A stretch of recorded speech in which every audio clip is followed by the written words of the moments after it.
Welcome to a new episode about silver.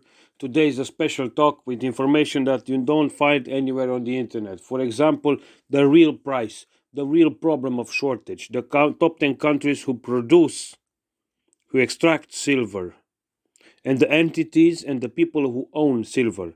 Let's start with the price. The price, they say it's $35 per troy ounce.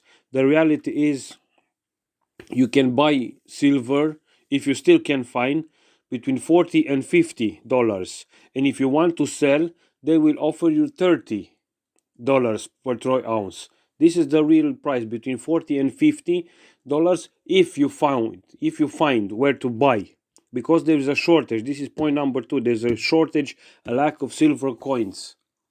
You don't find anywhere to buy real authentic silver with documents, with paper, with invoices who attest the purchase you have made. It is shortage already because the supply is lower than the demand. The countries and the mines and the people had produced less and less silver than the industry and the public and the people want to buy, and the governments and everyone. Let's start with the top 10 countries who own and produce silver. The first country, it's Mexico, who produce 25% of the global silver production. On place number two is China with 30%. They produce silver. On place number three is Peru with 12% of the global silver production. On number four is Chile, who produce 5.5% of the global silver supply. Then it's Poland with 5% of the world's silver production.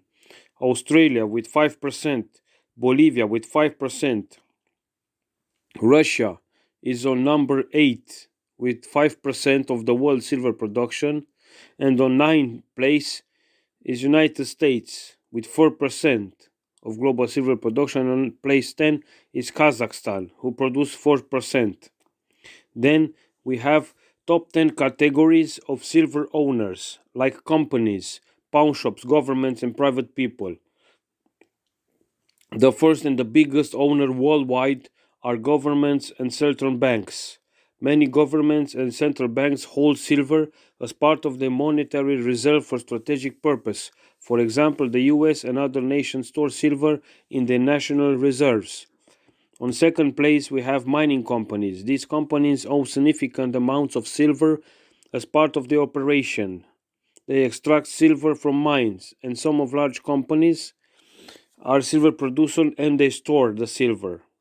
On number three are private investors, the rich people who buy and store as a store of value, an anti-inflation uh, store. Many individuals and private investors buy silver and store and hold silver in form of bars, coins, or bullion.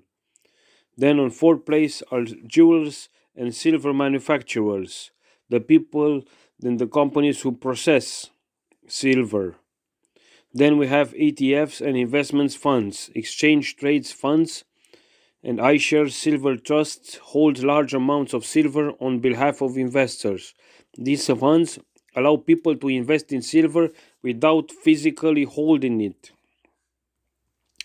Retail and wholesale dealers, silver bullion dealers, both online and physical shops, accumulate large amounts of silver to sell to private investors, business, and collectors. Then we have the pawn shops. The pawn shops are often in possession of silver jewelry, coins, and other silver items that have been sold for trade by individual in exchange for cash.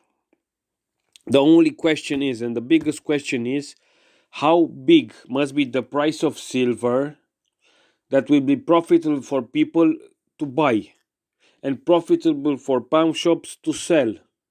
This is a line. For example, if the silver will hit $100, the pawn shops will pay $80 per ounce. And you have to make a profit as a seller, and you have to buy at $50, for example. At $50 you buy the troy ounce of silver, then you sell it at 80, and the pawn shops will sell you back at $100. This is the business mechanism. Everyone must earn a profit, and those who have cash who can buy the silver, those are the rich.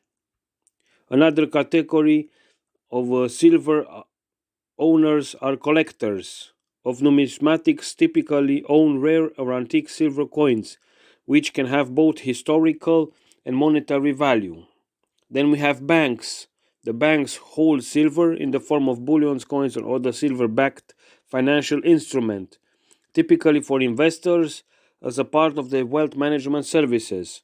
Then we have the refineries and smelters. These businesses are involved in processing raw silver into refined silver products. Each of these groups plays a key role in the global silver market and can hold silver in various forms, whether physical or financial, or papers that attest somehow you own silver but not physically, not in your hands, not in your vault. The problem of silver is that today we have a shortage, it's still cheap, everyone can afford to buy with $40 a troy ounce of silver and store it for the future, for the generation, for the time when the prices will be enough high to sell and to mark a profit, or to transmit to younger generation, to your kids, leave a legacy as silver coins. This is the power of silver, and the utility, the usability, the importance of silver in the industry, and everything that needs silver, the electric parts, the components, the machines, the industry, the jewelry, the banks, the governments are stockpiling silver as they are stockpiling gold. This is an asset for those who understand it. Subscribe to Enrich Talks. Thank you.